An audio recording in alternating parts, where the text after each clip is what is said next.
Me explica por que a bolsa está subindo.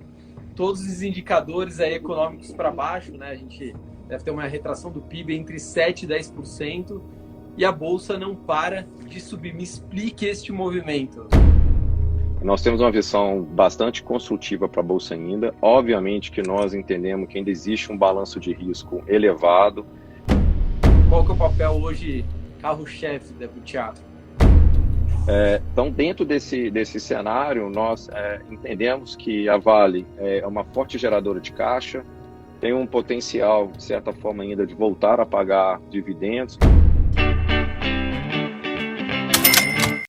Salve, salve, bilionários! Começando aqui mais uma live. Hoje a gente vai trazer aqui Rodrigo Dias, CEO da Butiá, um dos fundos de investimentos com melhor rentabilidade. Eu tenho um dos fundos da Butiá na minha carteira. O que a gente vai falar aqui hoje? Sobre as melhores ações. Vocês vão ver que várias ações que tem no fundo da Butiá tem também na carteirinha aqui do papai. Lembrando, estou estreando aqui meu fone novo. Por quê? Para quem não sabe, meu sonho era ser piloto de helicóptero. Não consegui, minha família vetou e agora eu estou juntando dinheiro para comprar minha aeronave, né? Minha primeira aeronave. Enquanto não consigo juntar o dinheiro suficiente, vou comprando por peças, né? Comecei comprando o fone de ouvido, né? Aos pouquinhos, daqui a pouco a gente compra o trem de pouso, se for helicóptero compra o esqui, enfim. Vamos que vamos. Deixa eu dar um outro recado aqui. Daqui a alguns dias eu vou colocar no Telegram a minha nova carteira de investimentos e teve mudança na minha carteira de investimentos. Se preparem, tem novas ações que eu coloquei na minha carteira de investimentos que eu vou colocar daqui a alguns dias. Como faz para entrar no grupo do Telegram? Por enquanto é gratuito, então aproveitem, entrem. Vai estar o link aqui embaixo, o grupo do Telegram também, está na descrição, ou digita 1 bilhão, educação financeira, não tem erro. Outra coisa, conteúdo novo todo dia, bilionários, se preparem. Aqui inscreva-se, sei lá, tá algum lugar aqui embaixo, clica agora, inscreva-se e ativa o sininho. Lembrando, Fabrício, mas por onde você faz as lives com convidados primeiro? Sempre as lives com convidados são feitas primeiro no Instagram. Por quê? Não sei, mas são feitas sempre por lá. Fechado? Então tá tranquilo, calma aí que a gente vai receber o Rodrigo aqui da Butiá. Quando ele entrar, eu acho que o mínimo que vocês têm que fazer é dar uma salva de palmas. Mesmo que seja na casa de vocês aí, pode ter certeza que o pai de vocês não vai achar que vocês estão malucos não. Tu tá entrando aqui. Vambora, internet da Oi. Vambora. Não decepcione. Em breve o nosso livro, hein? Tá aqui. Rodrigo, você tá bem? Como é que vai, Fabrício? Tudo bom? Graças a Deus, tudo em paz. Como é que vocês estão por aí? Tudo bem, tudo jóia. Vocês estão trabalhando? Então tá no escritório aí, pelo jeito. Estamos no escritório, mas nós estamos trabalhando ainda com um efetivo aqui bem mais baixo, sabe? O nosso time ainda está, 2/3 dele ainda está em casa, trabalhando de forma remota. Apenas alguma parte do time, como alguns gestores e a parte de risco, já voltou aqui para o escritório, né? Por enquanto a gente está voltando de maneira bem gradual ainda. Mas vai ter mudança depois que acabar a pandemia? Uma parte vai ficar em casa ou não? Vai funcionar como era? Isso acho que ainda está em debate, mas a princípio acredito que não, sabe? Obviamente que a gente, nesse período todo aí do Covid, que nós pudemos trabalhar em casa, de forma remota, a gente conseguiu manter aí a totalidade da nossa produtividade, né? Um número de calls internos e também externos com outras companhias e parceiros. Mas sem dúvida ainda entendemos que o ambiente com que a gente acaba trabalhando aqui ainda favorece bastante aqui a nossa atividade. Então, é mais uma questão mesmo de prudência nesse momento e fazer a coisa de forma, né, bem gradual, manter por enquanto aqui a gente tem mantido nossos espaçamento, revezamento, mas o que nós temos a princípio de fato é voltar ao time completo. Não, você que é um dos melhores gestores aí do país, né? Sócio fundador da Butiá, me explica por que a bolsa está subindo. Todos os indicadores aí econômicos para baixo, né? A gente deve ter uma retração do PIB entre 7% e 10% e a bolsa não para de subir. Me explique este movimento.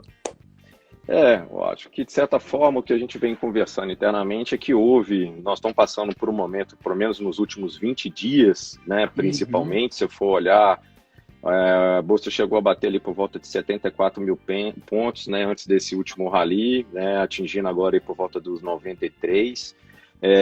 Dentro da nossa visão, o que aconteceu foi uma situação de um menor risco no momento, seja ele, aí passando para o Brasil, né, uma questão do ruído político, ele se apaziguou bastante, né, desde o que teve aquela divulgação do vídeo pelo STF, depois tivemos aí, né, com algumas reuniões entre o presidente e também com relação aos governadores, e por fim, as últimas aí, até a própria conversa do Bolsonaro com o STF. Mas vale mencionar também o que seria a flexibilização, né, da economia em diversas regiões, né, do mundo, né? Então nós já temos, a China foi a primeira a retornar, depois passou para a Europa, e agora já tem aí diversas regiões nos Estados Unidos também passando por uma flexibilização, e inclusive aqui no Brasil, mesmo que a gente ainda esteja com o número de casos crescente, né, já estão aí diversos centros, né, econômicos faseando o que seria aí a retomada da atividade. Vamos dizer, né, todo esse combo fez com que os mercados, de certa forma, que já estavam com uma enxurrada de dinheiro, né, ou seja, um excesso de liquidez muito grande, acabou indo, né, para ativos aí, de certa forma, que é um pouco mais de risco, né, que nesse cenário acaba se beneficiando, que seriam as bolsas de valores. Uhum. Vocês acreditam, claro, tudo pode acontecer, é impossível ter uma bola de cristal para prever, mas vocês trabalham com a possibilidade de ainda ter uma nova queda? Vocês acham que isso pode acontecer, ou vocês acham que agora retomou e vai dar uma embalada, ou vai ficar de lado? Não, como você falou, de fato, pegar um movimento de curto prazo, ele é um pouco mais complexo para a gente, né, trabalhar, mas assim, olhando numa visão um pouco mais de longo, nós temos uma visão bastante construtiva para a Bolsa ainda. Obviamente que nós entendemos que ainda existe um balanço de risco elevado, né? Ainda, né, os especialistas em saúde ainda acabam fazendo alerta sobre segunda onda.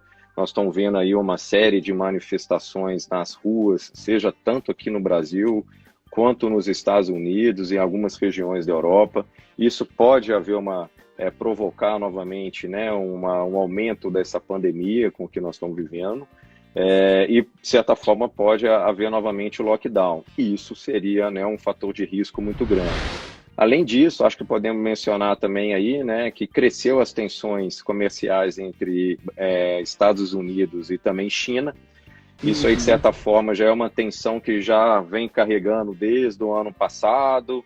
Teve ali uma certa melhora foi no final do ano, agora parece que já volta novamente. Então, assim, são talvez aí os principais focos de tensão, e o agravamento de qualquer um desses, né, casos podem, de certa forma, abalar novamente os mercados. Uhum. Eu estava dando uma olhada, a gente vai começar a entrar aqui na carteira de ações, e nós temos carteiras de ações muito parecidas, né? Eu acho legal. Que se não é 100%, acho que é quase 100% das ações que vocês têm em carteira, eu também tenho, né? Tenho algumas além também.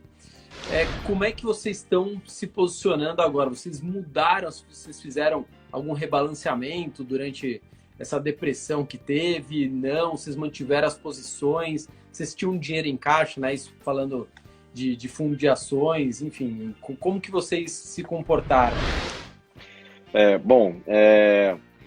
Voltando um pouquinho antes, né, no que seria ali praticamente janeiro, fevereiro, nós já tínhamos achado que alguns ativos já estavam melhores precificados. Naquele momento a gente reduziu algumas posições e aí reforçando um pouco o nível de caixa e tentando, obviamente, mudar alguns pesos e nomes dentro do portfólio. Quando veio, né, ali, principalmente depois do Carnaval, que foi a questão da Covid, houve aquele impacto muito forte, né, dentro dos mercados. Nós ainda estávamos com uma visão extremamente otimista para o Brasil, né? Nós estávamos ali no início do ciclo econômico, saindo daquela fase de recuperação para crescimento rápido, então obviamente que a gente estava com nomes bastante focados em crescimento, e de certa forma nós até demoramos ou subestimamos, né, ou avaliamos mal o que seria aquele grande impacto na economia naquele momento, né? Então, houve aquele primeiro susto naquele lockdown na China, mas talvez o mercado pensava que aquilo seria um pouco mais regionalizado. não que ele bateu nas portas ali do que foi da Europa, eu acho que acendeu aquela luz amarela, e quando pulou para as Américas, aí a vermelha, de certa forma, de fato, acendeu. Naquele momento, acho que tanto nós, a Butiá, como diversos outros colegas gestores, tiveram que parar, rever posições, rever cenário. Nós projetávamos ali um crescimento de PIB na ordem de 2,6%, como você aí mencionou aí, né, o mercado hoje trabalha algo em torno de uma queda de 7%, alguns um pouco menos otimistas ou mais pessimistas, mas também é um número com que a gente trabalha na casa. E aí, obviamente, a gente começou a trazer alguns players, né, que de certa forma teriam um pouco mais de resiliência operacional, onde que tinha uma condição de caixa mais consistente ou robusta, ou seja, menor pressão de curto prazo, né, e que de certa forma também pudessem estar em alguns setores onde poderiam até mesmo se beneficiar, né, com essa mudança de comportamento, né, que nós vimos aí, e aí falando até um pouco mais do que seria de consumo, né. Perfeito. Então vocês conseguiram dar, vamos dizer assim, uma leve antecipada no caos que estava vindo. Quando começou as bolsas a cair, vocês conseguiram, sei lá, zerar alguma posição, fizeram uma realocação ou aportaram mais. Claro que ninguém conseguiu prever, né? Mas deu para diminuir o estrago? Deu sim. Eu acho que não só com relação no próprio momento que foi o maior caos, né? Talvez que a bolsa chegando ali nos níveis de 60 mil pontos, nós conseguimos fazer ali reduções, né, como eu mencionei, de algumas empresas, elevamos o caixa sim, então nós estávamos ali com o caixa no início do ano mais perto ali do que seria de 5%, nós chegamos aí a algo em torno de 15% a 16% de caixa, no que foi no pior momento, na hora que de certa forma chegou, né, mais perto ali de 60%, 65%, até para falar um pouco mais perto de 70%, nós já tínhamos ali um pouco mais de clareza, né, do que seria essa crise, né, essa pandemia, e obviamente começamos ali a fazer todo um processo novo de seleção, voltamos a fazer uma alocação da nossa carteira, buscando ali, de certa forma, né, ainda ter o que seriam players defensivos, ao mesmo tempo mesclando um pouco com o que seriam players que pudessem sair, né, dessa jornada um pouco mais forte, e ainda participar, talvez, de uma consolidação de mercado.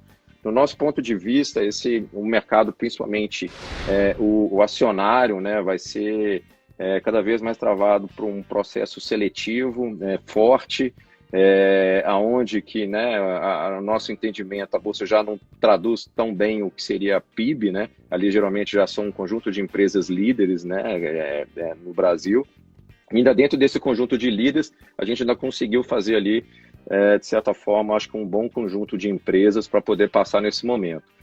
Agora, nós já estamos, de certa forma, entendendo, talvez, que o pior momento da crise pode ter passado. Tá? A gente tem visto aí alguns indicadores, principalmente ali, abril talvez tenha sido o pior mês, né, da crise, eu acho que não só para o Brasil, como também alguns países lá fora.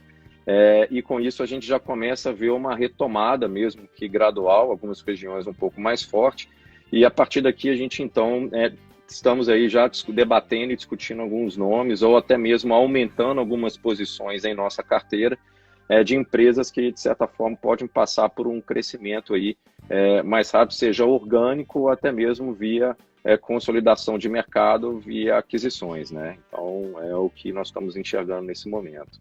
Show, não, já vamos entrar agora no que todo mundo quer saber, né, que são as ações, como é que vocês estão posicionados, qual que seria hoje, para a gente começar, vamos começar da melhor, qual que seria hoje a joia da coroa de vocês, assim, a ação que vocês mais gostam, que você tem uma maior posição, qual que é o papel que vocês mais gostam, seja para ser defensivo ou não, ou com capacidade de upside grande, qual que é o papel hoje, carro-chefe da Butiá?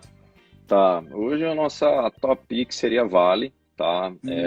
Ela tá na nossa carteira aí, eu acho que ela tem diversos fatores para ela tá, de certa forma, na nossa primeira posição. Ela é um play de China, China, de certa forma, já voltou, né, com a sua produtividade. Se eu for pegar hoje o que seria o setor, né, de produção de aço, já voltou para algo em torno de 90% da sua utilização da sua capacidade. ela hoje, né, ela compra por volta de 75% do que seria, né, do transporte transamazônico, então, de certa forma, ela acaba adquirindo praticamente esses volumes como um todo. A Vale, ela tem, de certa forma, um benefício muito grande, uma vantagem competitiva frente a outros players, né, onde que ela tem quase que um monopólio do que seria do minério de 65% de pureza, que negocia com um prêmio aí mais ou menos entre 15 a 20 dólares, né, do que seria um minério de 62% de pureza. E com isso ela acaba conseguindo hoje fazer com que os preços sejam muito mais estáveis do que no passado. Antes, né, a companhia, como o mercado como um todo, ela tinha muito menos preocupação com manter boas margens, e sim era mais aumentos e aumento de produção. Hoje isso já não é mais debatido, né, com relação, obviamente, que ela quer aumentar a produção, mas ao mesmo tempo com a preocupação de margem, né? Recentemente, inclusive, ela reduziu o seu guidance, né? Hoje seria algo em torno de 310 milhões de toneladas para esse ano. Foi um pouquinho afetada aí com relação às fortes chuvas que nós tivemos no início do ano. E ainda existe um risco potencial, porque vem crescendo os números de novos casos da Covid no Pará, que é onde que fica a principal mina dela, que é o Carajás. Carajás. Então, dentro desse cenário, nós entendemos que a Vale é uma forte geradora de caixa, tem um potencial, de certa forma, ainda de voltar a pagar dividendos, coisa que ela suspendeu desde que foi, né, aquele efeito de Brumadinho. Ela está extremamente descontada, tanto olhando ela com os múltiplos históricos da própria companhia. Hoje ela trade algo em torno de 3,8 vezes o EV/EBITDA, e ainda descontada com o que seriam os seus players globais. Eu vou pegar um exemplo aqui, por exemplo, a Rio Tinto, ela negocia algo em torno de 6,1 vezes o EV/EBITDA. Então, no nosso ponto de vista, né, ela focou bastante o que seria dentro do core business dela, vendeu ativos não core, passou por um processo de desalavancagem, deve terminar o ano aí, né, com caixa líquido positivo, então, ou seja, praticamente sem dívida.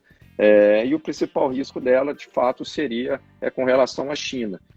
E que um dos fatores, eu acho que também foi bastante importante dentro do case dela, né, a China também vem promovendo diversos estímulos para a retomada da economia, e uma delas é a questão de investimento em infraestrutura, que acaba beneficiando o aço e, por contrapartida, também minério.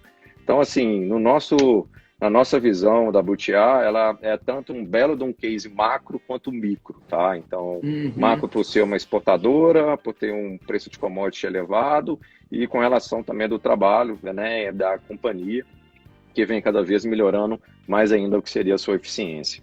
Sim, o minério de ferro segurou muito na crise, né? Foi surpreendente quanto que o minério caiu, né, próximo de